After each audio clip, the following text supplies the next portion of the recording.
அனைவருக்கும் வணக்கம். Online Ramar TV மூலமாக உங்களிடம் பேசிக் கொண்டிருப்பது நட்சத்திர ஜோதிடர். நான் உங்கள் பட்டுக்கோட்டை கருமுருகன். இப்பொழுது எடுத்துக்கொண்ட தலைப்பு பார்த்தீங்கன்னா, குழந்தை வரம் வேண்டி இருக்கிறவங்க இந்த பரிகாரத்தை நீங்க செஞ்சீங்கன்னா கண்டிப்பாக பார்த்தீங்கன்னா உங்களுக்கு குழந்தை பேர் கிடைக்கும். எப்படி அப்படின்னு பார்த்தீங்கன்னா, இதுவும் நட்சத்திரத்தை வச்சு தான் நடக்கிறேன். 5ஆம் அதிபதி எந்த நட்சத்திரத்தில் அமர்றாரோ அந்த நட்சத்திரத்தினுடைய கோவிலுக்கும் அந்த நட்சத்திரத்தினுடைய பொருளையும் நம்ம தானம் பண்ணோம்னா உங்களுக்கு குழந்தை பேரு கிடைக்கும். 5ஆம் அதிபதி அவர் என்ன முடக்காய் உட்கார்ந்தாலும் அல்லது திரிசூனியமாய் உட்கார்ந்தாலும் அல்லது அவயோகி நட்சத்திரத்தில் உட்கார்ந்தாலும் நீங்க கவலைப்பட வேண்டியது. அப்ப அந்த நட்சத்திரத்தினுடைய பொருளை நம்ம தானம் பண்ணோம். அந்த தானியத்தை நம்ம தானம் பண்ணோம். அந்த நாளில் நம்ம தானம் பண்ணிட்டு தொடர்ந்து 7 வாரம் அந்த நாளில் நம்ம தானம் பண்ணிட்டு தானம் பண்ணோம். இது ஒரு குழந்தை பேர் கிடைக்க ஒரு வாய்ப்பு இருக்கும். அப்போ 5ஆம் அதிபதி எங்க உட்கார்றாரு அப்படிங்கிறத நம்ம முதல்ல தெரிஞ்சுக்குவோம். 5ஆம் அதிபதி அஸ்வினி மகம் மூலத்தில் உட்கார்றாரு அப்படின்னா நீங்க என்ன பண்ணணும் அப்படின்னா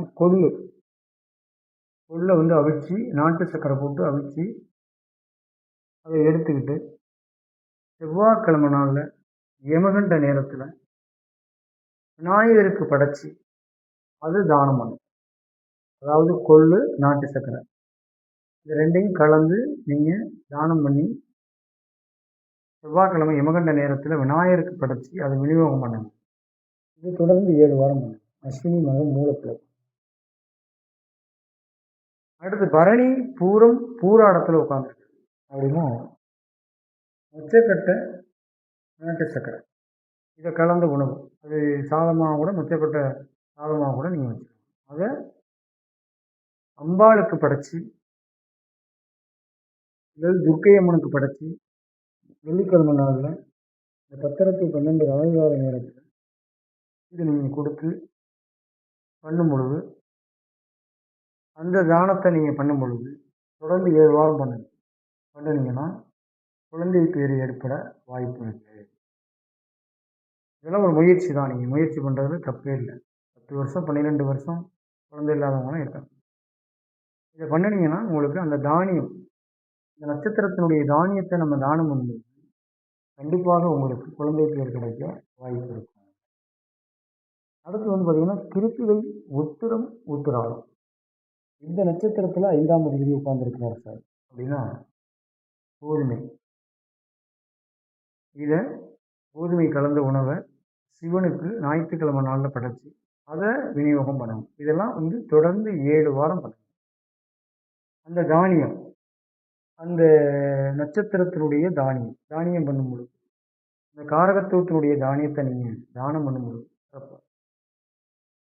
அதே மாதிரி பார்த்தீங்கன்னா ரோகிணி அஸ்தம் திருவோணத்தில் இருக்கார் அப்படின்னா சாதம் பச்சரிசி சாதத்தில்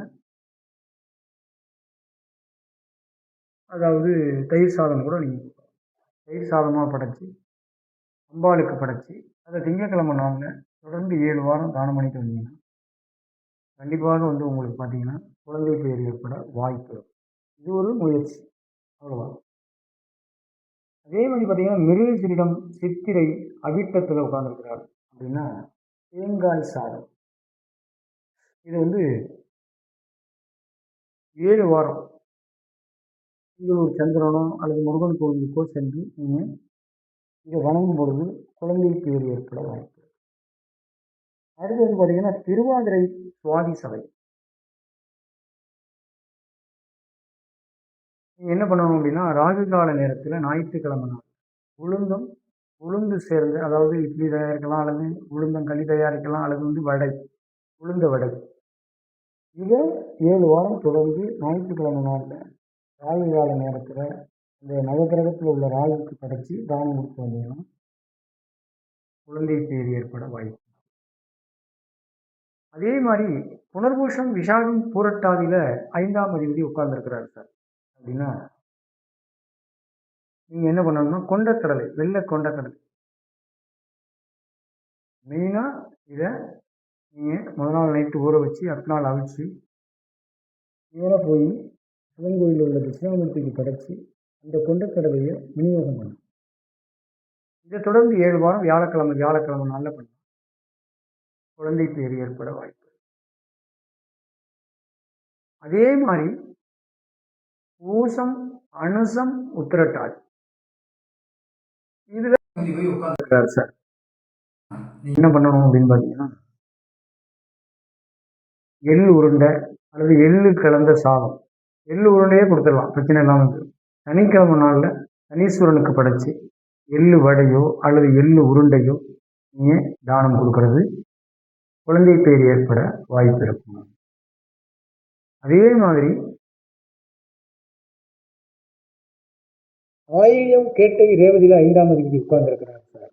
அப்படின்னா பச்சை பயிர் அதை நாட்டு சர்க்கரையோடு அவிச்சு புதன்கிழமை நாளில் நவக்கிரகத்தில் உள்ள புதனுக்கு படைச்சு புதன்கிழமை நாளில் தானம் கொடுக்கும்.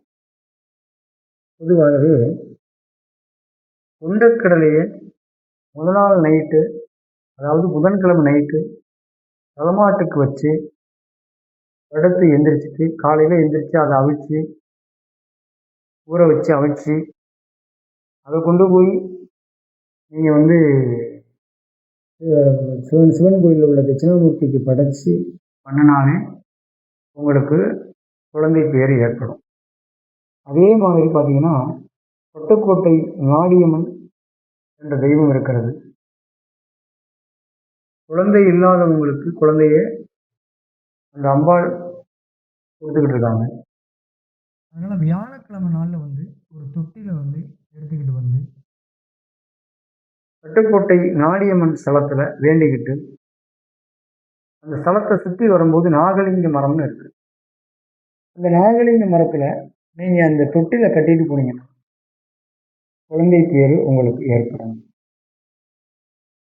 இப்போ குழந்தை தோஷம் நீங்கள் இவ்வளோ நட்சத்திரத்தங்களில் இவ்வளோ இருக்கிறது. ஜாதகத்தை பார்த்தா நம்ம சொல்லிடலாம், அது ஒரு விஷயம். ஆனால் இதை நீங்கள் செய்யும் பொழுது உங்களுக்கு ஒரு மனநிறைவு ஏற்பட்டு கண்டிப்பாக குழந்தை பேர் ஏற்பட வாய்ப்பு இருக்கிறது. அப்போ ஆன்லைன் ராமர் டிவியை நீங்கள் சப்ஸ்கிரைப் பண்ணி எனக்கு ஆதரவு கொடுக்கணும்னு சொல்லி உங்களை வேண்டி கேட்டு விடைபெறுகிறேன். நன்றி, வணக்கம்.